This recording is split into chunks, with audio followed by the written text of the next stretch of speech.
Our Highline Voices, 106.5 KQWZ LPFM. Connecting Highline and our region. History, cultural heritage, art, performances, contemporary pop culture. We collect, preserve, and tell the stories of the Highline region and its people. We want to embrace our differences and similarities. We want to extend our mission outside the walls of the museum. Our Highline Voices, 106.5 KQWZ LPFM.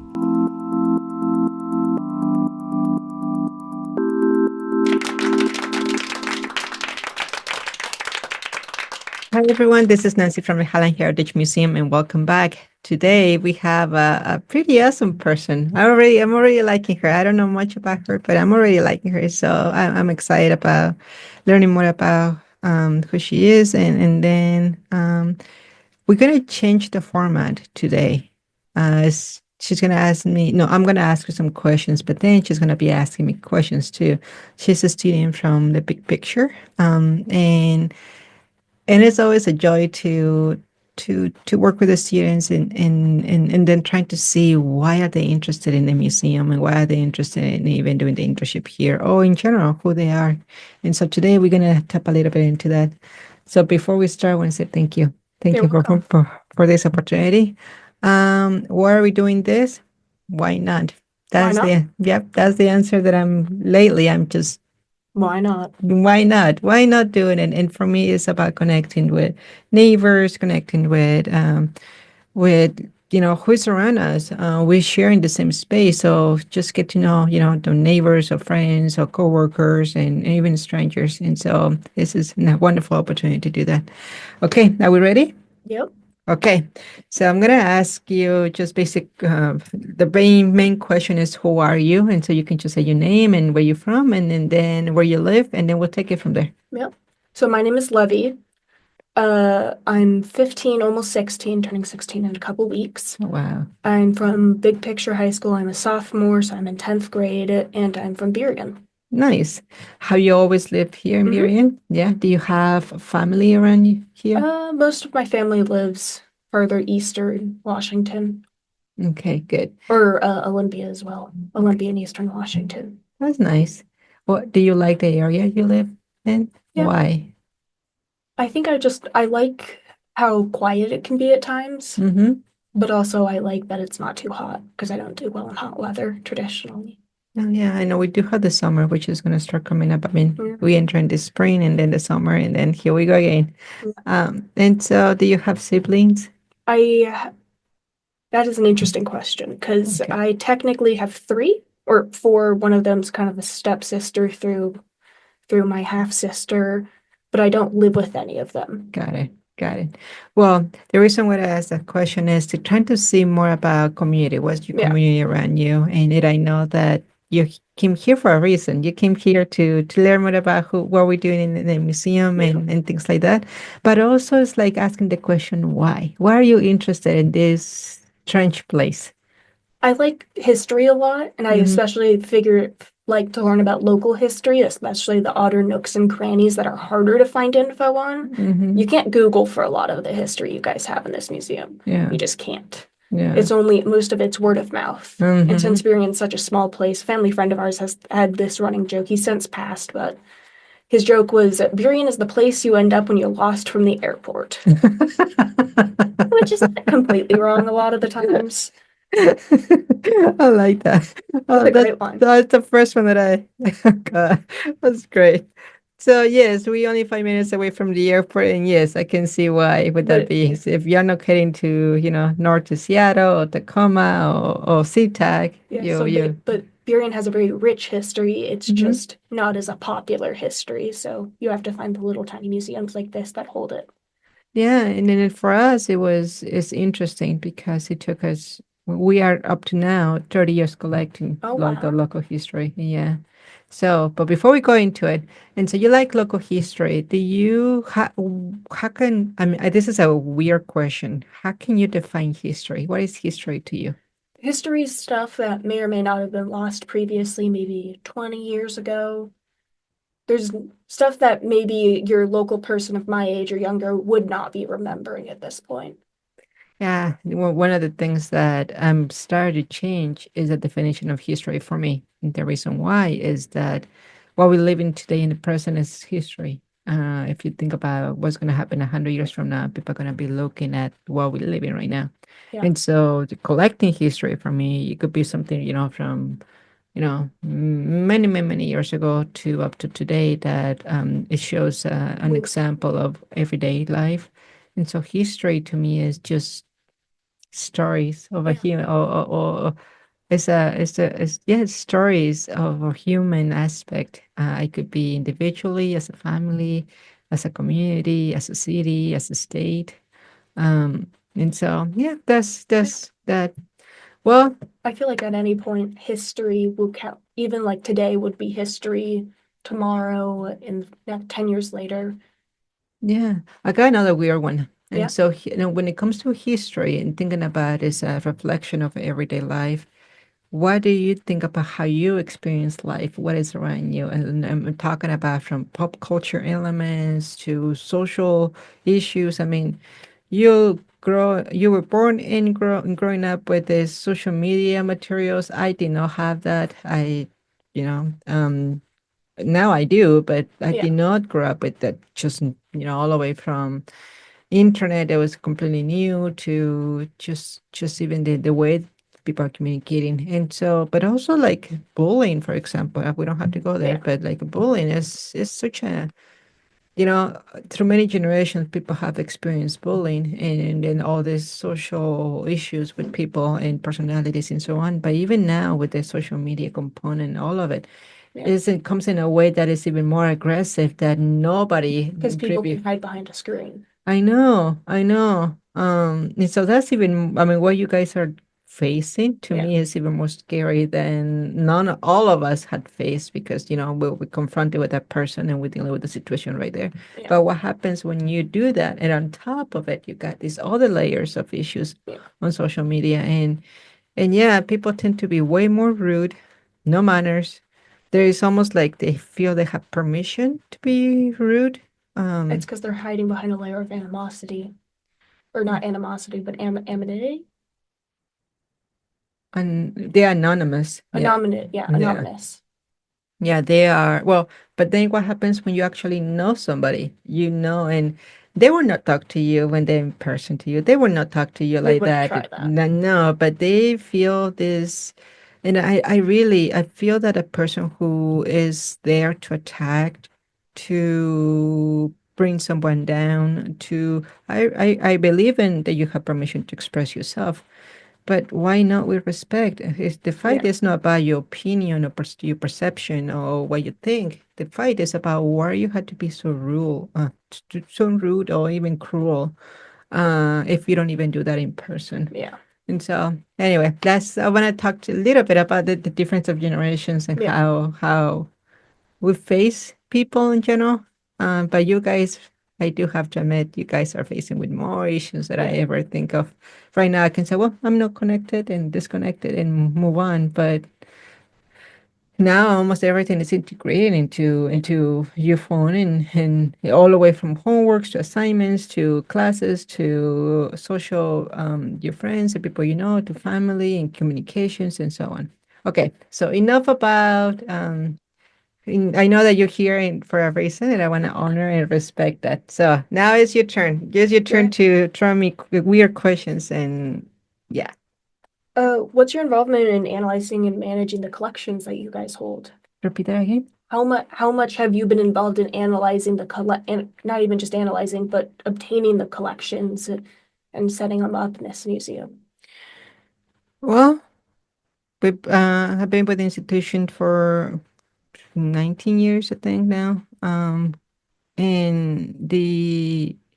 when when I started, it was as a curator of collections, and so that was my first role in as an institution. So that was 100% involved and immersed into the collections, and it was really interesting.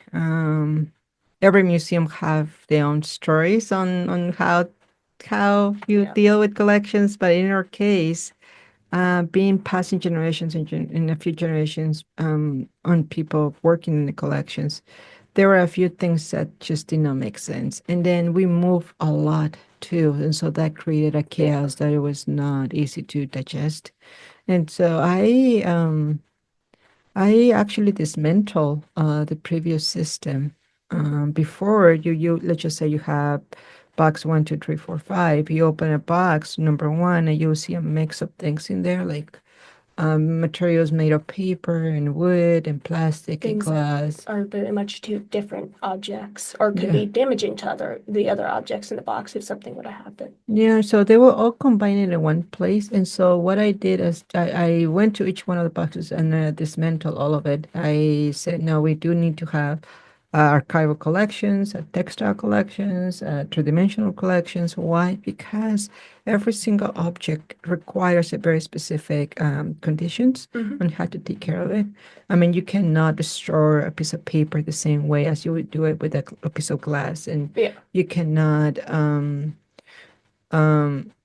There's 5 elements of any objects in collections. One is humidity, the other one is lighting, the other one is temperature, the other one is the human factor, meaning like us, we screwed up. We are the most dangerous thing in collections. And number 5 is like things like infestations and so on.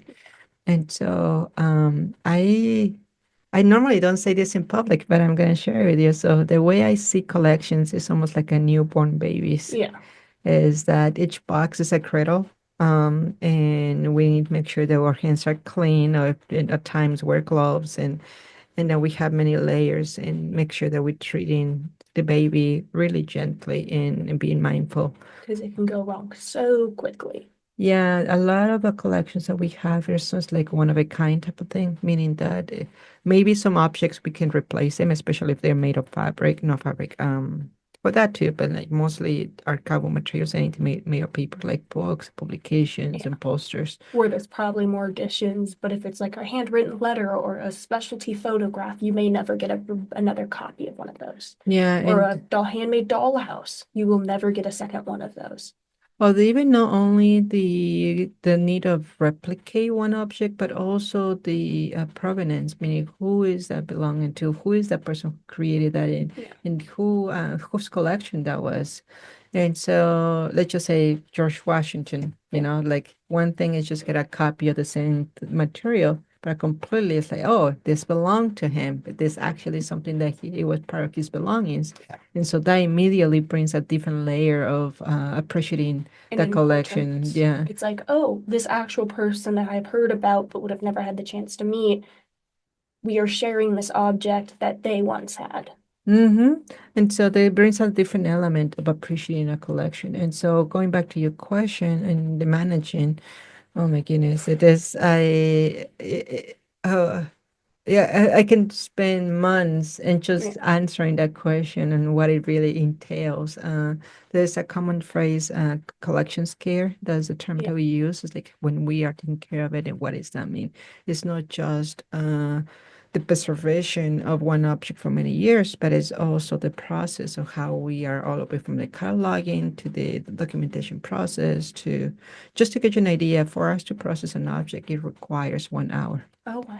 But before I answer that, I want to see what other questions, if you have any more questions of collections. Let's see here. Why is it important for museums to keep their collections? I know we talked about that a little bit earlier, but if you want to expand on that. Absolutely. Who is hosting and preserving the local history? Museums. I mean, we can do books and we can do publications, but what about those three-dimensional objects? What about finding one central location where you can truly start collecting and start bringing glimpses of what the history of the area is? And some museums, it's not just, and that was one of the questions that we were facing where we were going through COVID. How important were museums? Yeah. And then, even when we were trying to open up, was a necessity as a museum. And I said, wait, and I've shared this many times, it's not necessarily that we provide, like the human services, the immediate needs in people's, but what happens when you already provided the home and the food and everything, but you like a sense of community, you like a sense of identity, you like a sense of where I am, what is this, and what are we doing, and why are we doing the things that we're doing today? And so museums is a central place where you collect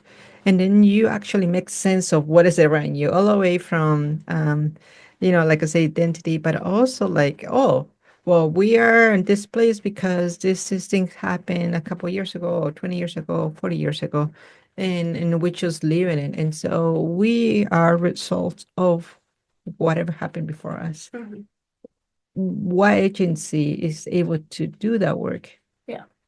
Museums. So yeah. Museums and their collections, facilities. There's museums, and there's also other cultural entities, and so the arts and culture entities, and then also there's galleries. Even galleries, they don't do preservation; they sell their artwork. Yeah.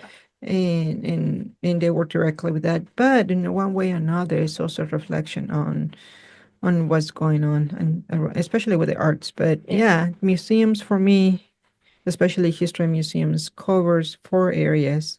Well, a lot of museums do that. So when we talk about museums, is not just history museums or science museums or art museums or children's museums or the zoo or so on. But like in our case, we cover four areas: is education, which any activities that we work with the kids, and teachers and parents. Two is programming, any live events that we host on site or outside. And then we have exhibits right now on site. We got 43 display areas. And then the last one is collections, and it's just collecting all the stories and all the relevant elements that makes a community a community. Mm-hmm. Yeah. And so coming back to processing the collections, yeah, the reason why it takes such a long time to process one is that it is first is the initial contact with the donor. Yeah. And then trying to really understand, is this relevant to us? And not because it's from a personal perspective, but from a community perspective. We cannot take things that are from Seattle, Tacoma, or any other part of the state, because we only collect in Highline history. And so we do have a collections committee that determines what comes in. And they are the ones who deals with, no, I'm sorry, this is not something that fits in our collections. And the reason why we have to be a little bit strict on that is that we don't have much space, supplies, or hands to cover. I mean, unless you guys want to bring more money, which I hope you continue to do that, which that helps a lot. But we need to be really conscious about the limited resources that we have. And so we are here for that reason. We're collecting history, and we are doing it regardless what. But we want to make sure that whatever we collect is relevant to the history of the area. And so from that angle to the process of processing the collection, it really takes an hour. Mm-hmm. Yeah. How do they decide if something? Why would someone decide to donate something to the collection? Why would somebody decide to donate something to the collection? Or decide to ask to be donated? I think it's for the same reason of knowing that, oh, this is important. It's a reflection. This is something that it speaks an angle, a perspective aside from the community angle. People would say, well, my mom was a principal of the school and just wanted to share that. Or my dad was the owner of owner of this business, and really was something that was beloved in the community. Or I mean, even individuals that have no like community impact, they say, well, I want to save something that talks about myself and a reflection of what I did when I was a student and my student life, and then also living in the community. And so there's the sense of no wanting to forget, no, because it's a personal decision, but because once again, the mosaic of what makes a community. And so yeah. Um, let's see here. Going through the questions. What's your favorite? What do you think is your favorite artifact or collection section of the collections that you hold in this museum? I have a few a few favorite ones, but this, I don't know, one is for the fun of it, and the other one I'm very biased. And so Both of them. I know the one is a 1940s spy camera that is this small. Oh, is it the little tiny like pen ones? No, They're no. yeah, they are so, that looks like a toy. There's But a you, lot of interesting spy yeah, cameras. then so you open it up, you can actually see a real film from, because we're talking about 1940s, it was nothing was digital. Yeah, I And so, think my favorite spy camera is the one that they would have on pigeons. hmm, They would strap harnesses on top of either on pigeons and have pigeons fly around with tiny cameras attached to them. you're bringing something interesting. Well, we can chat a little later about that. But yeah, so that was one collection is like that spy camera, and then the other one, we do have an example of a 1930s, 1940s hearing aid. I use Oh, hearing wow. aids, Yeah. and then so yeah, my generation or even younger, I was born like this, and so there's not. I never really had that much exposure with people that have hearing aids my age. Yeah. And so there's always a fascination element of how it has evolved from making such a big piece to now something that you can wear, and even sometimes you can even hide it. But Yeah. yeah, Especially because I've seen photos of them and they had like voice boxes that you attached to your neck and wore on straps. And now look at it, it's just a tiny thing you wear around the ear. yeah, and it is funny because I know many people, and yes, I'm gonna do my finger on you in this moment. Why? Because some people get embarrassed to recognize that they need or they use Yeah. hearing aids. So there's this kind of almost like the vanity, the ego, the shame of it, and it's like, well, wearing glasses is fine, wearing braces is fine. But it's a person who needs to kind of readjust with the Yeah. concept. But I need them. Yeah, you need them, but it's not that big of a deal. Yeah. But it's this. I remember my grandmother. She needed hearing aids, and she refused to wear them because she would not want people to know that she was lack of hearing. But then it was so easy to spot she was hard to hearing because she cannot hear whatever we're saying. Yeah. And so it's like there's something there's not much in there. But yeah, Yeah, with a lot of kids, at least like my age and even a couple years ago, they're starting to need glasses, more and more of them.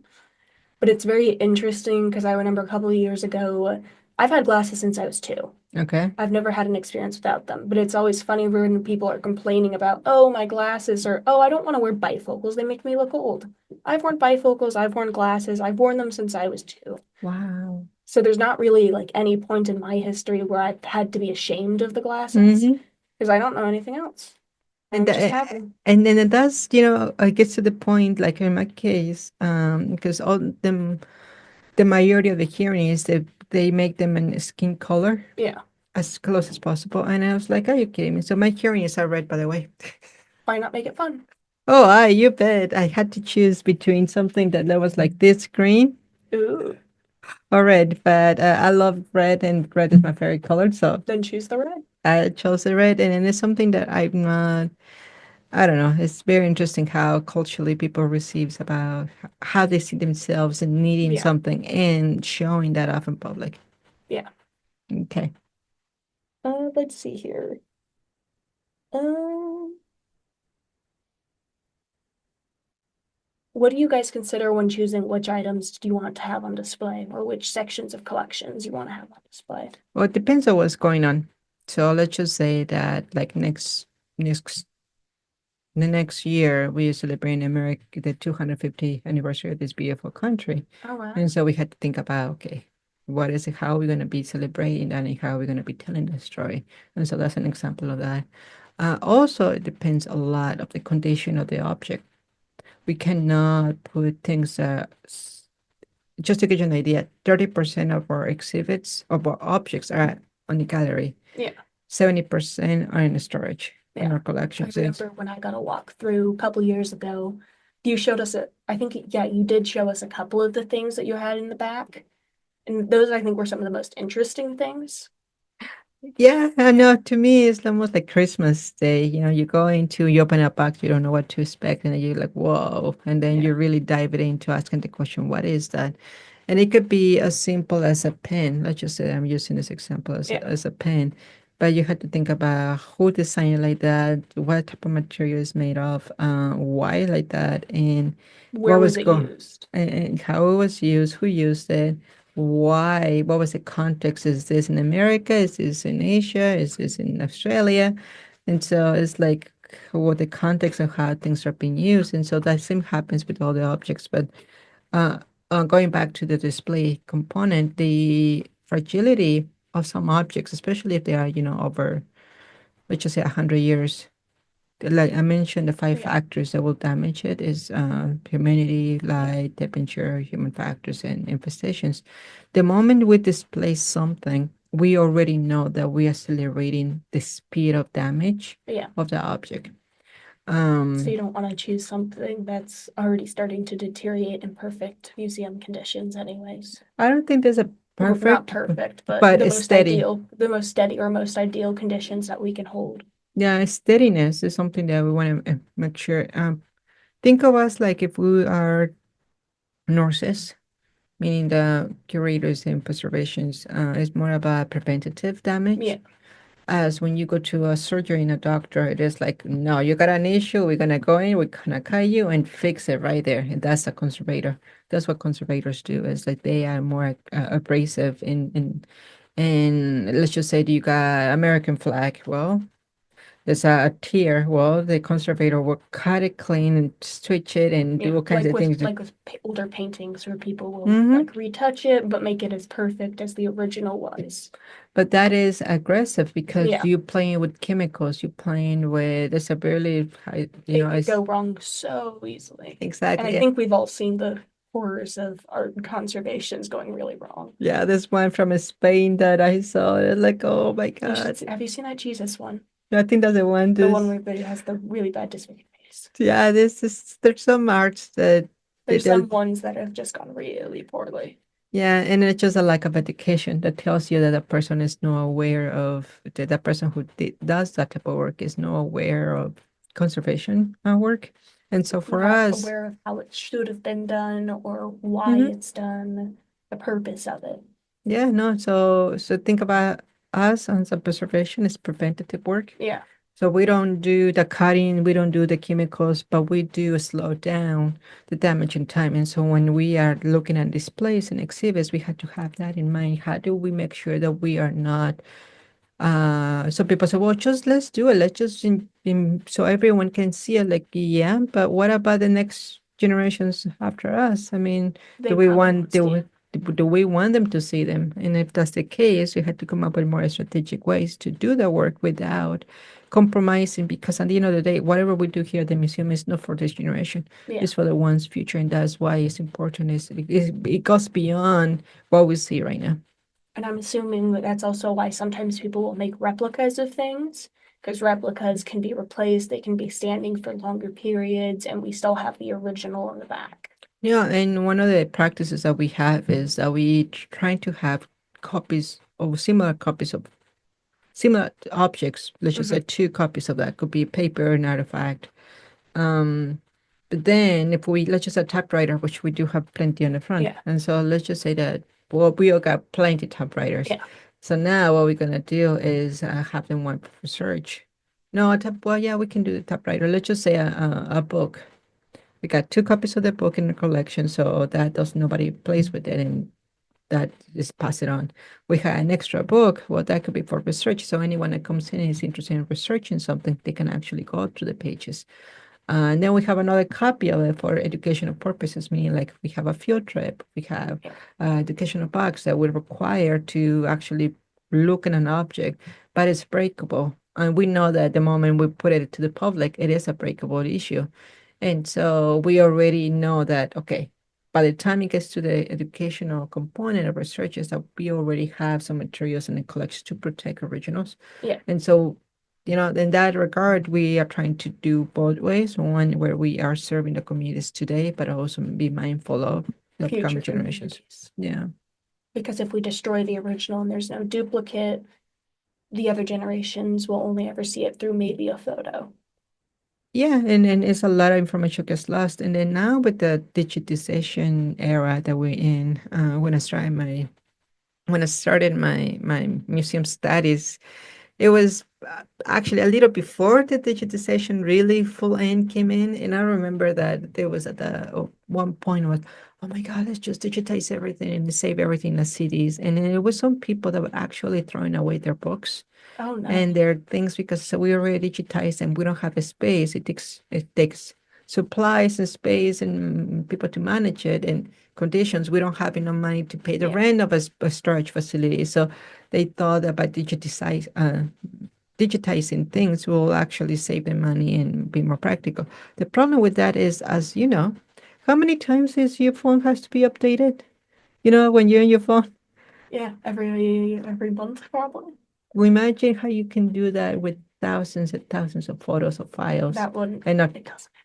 so if you have a digital file, why and we don't have the resources or the power of the men or the people to keep them updated You lose them. because in one point or another technology is not going to be compatible.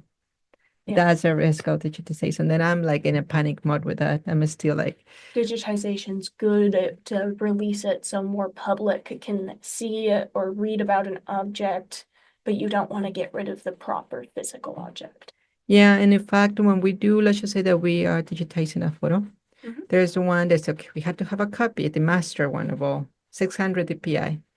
Okay, and then the second copy from that master is a 300 dpi, and that 300 allows you to actually do some nice printing out there. So like a lot of the printing companies to print out large images that would require 300 dpi.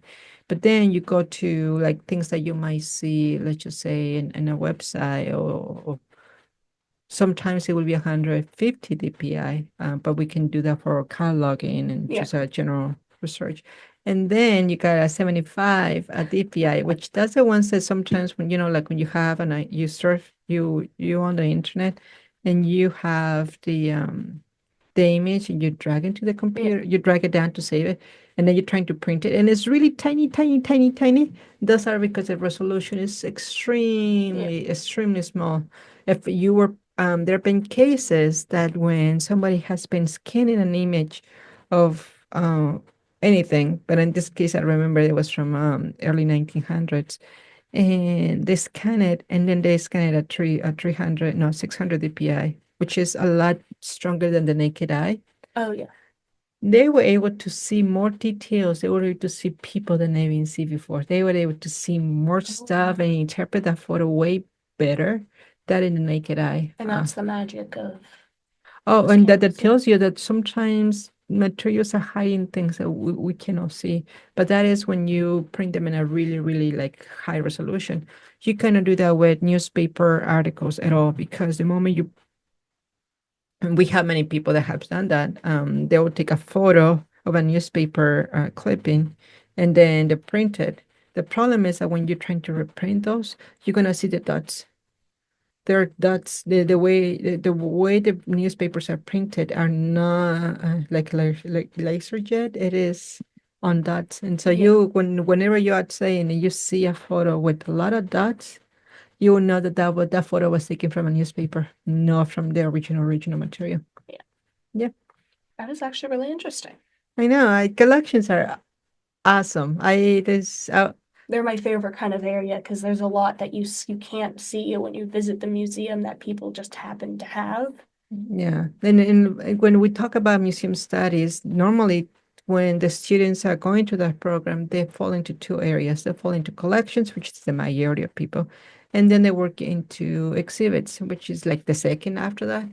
Um, but they don't see that museums is way more than a collection and exhibits. It's truly that's just kind of the top of the list, but it's a lot more than that.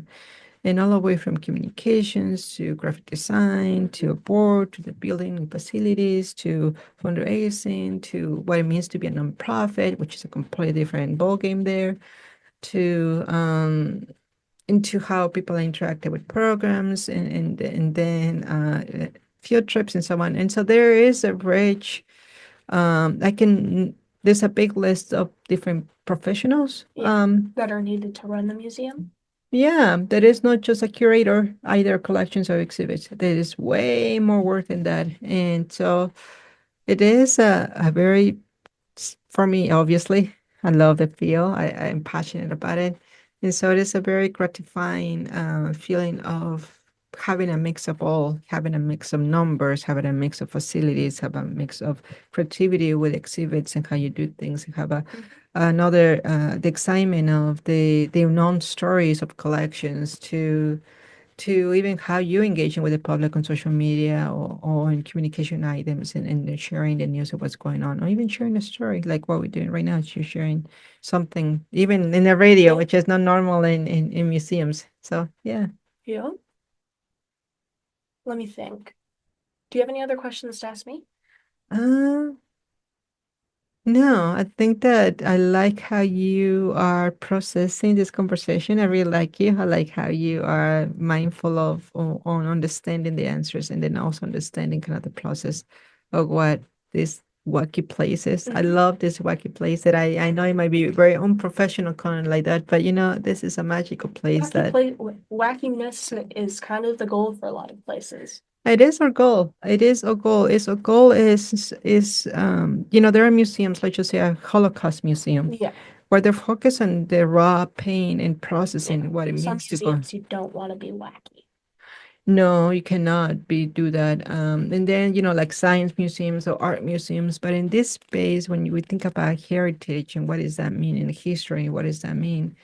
It's a glimpses of our everyday lives, and then what does that mean? It's like we had to make a choice. We wanted to make it too academic, too formal, too serious, to the point that we are not welcoming kids. We are not welcoming people who speak English as second language or people that have some type of disabilities. And so we're trying to make it as friendly as possible, not because we don't want to be as professional. We are professional. We have the guidance and we have the best practices, but we're trying to make sure that we are welcoming. And what does that mean to many other diverse communities? And so is that the more serious we are, the more we are actually pushing away people, and the more like, just come as you are, you're okay, you're safe, this is you're fine, then immediately people are responding more to that. Yeah, because museums will never expand if they can't intrigue kids into it. Not only kids, I mean, But just also, in general, generally. because what is a community? And then I remember I attended to this session in a conference, and there was a guy from the Smithsonian talking about the complexity. What is a community? What is a community museum? Is your donors? Is your members? Is your neighbors? Is a group that support you? What is a community? And like in our case, we are not just in one city. Yeah. We are many. We represent in different communities, White Center, Viewing, Sea Technomy Park, and a little bit of the Moise. I say a little bit because the majority of it is with the Highline, with the Federal Way School District. Yeah. And so, yeah, this project is full of different things, and then the concept and the reason why we do it, the work that we do, is to, believe it or not, to be more empathetic towards each other. So, because the community can't exclude, you can't be exclusionary to have a community. And then sometimes it's hard. Meaning, there have been many times, why you're not including this group? It's like, well, we haven't been in contact, and it's not because we don't want to. It's just that They have the lack of opportunity. Yeah. And so we always open and ask, what else can we add to the community potluck? What else can we do to include as many people as possible? So, Or what else would you like to see in this museum? oh my goodness, what would I like to see? I would like to provide a space where we can be ourselves. We can express our opinions or concerns of issues or stories, mostly of stories, because as I mentioned, the museum is for us to tell everyone stories, but also for whoever is listening to cultivate a sense of respect.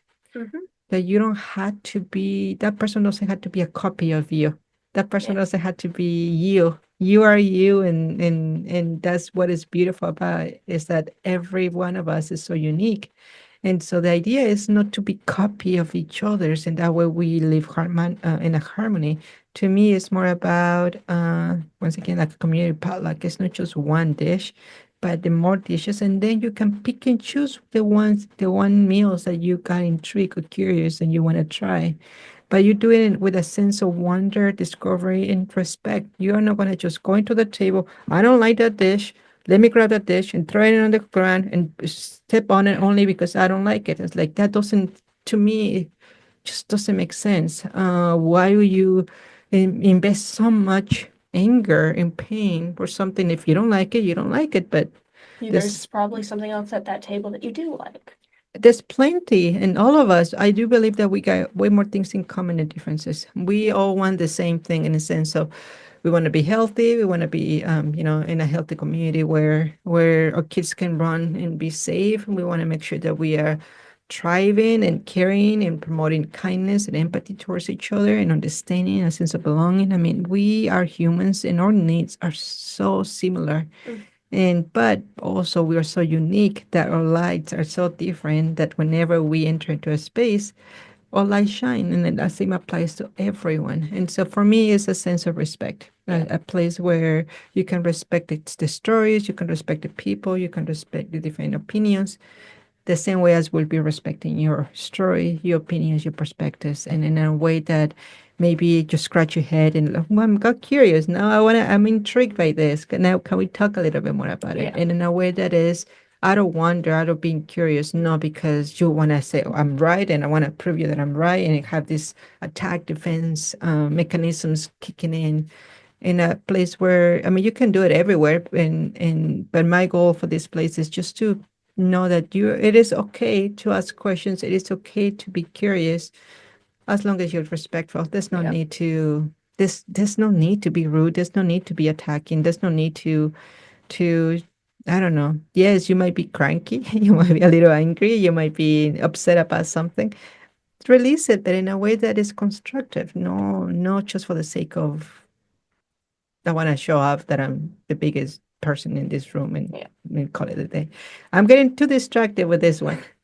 So you have any other questions for me? I don't think I have anything in specific. Okay. And so my dear friends, thank you so much for joining us today. It was, as you can see, it was just wonderful to have this conversation. And I'm glad that we had the opportunity. So thank you. Thank you for this opportunity. Thank you very much for having me. No, and you guys, I hope that you enjoy just hearing and seeing, that the you that are really, really intriguing. The way they think. I have my own daughter, she's 18, and I'm always like, whoa, she can think that way, or she can speak like that, or she can feel that way. Like, whoa.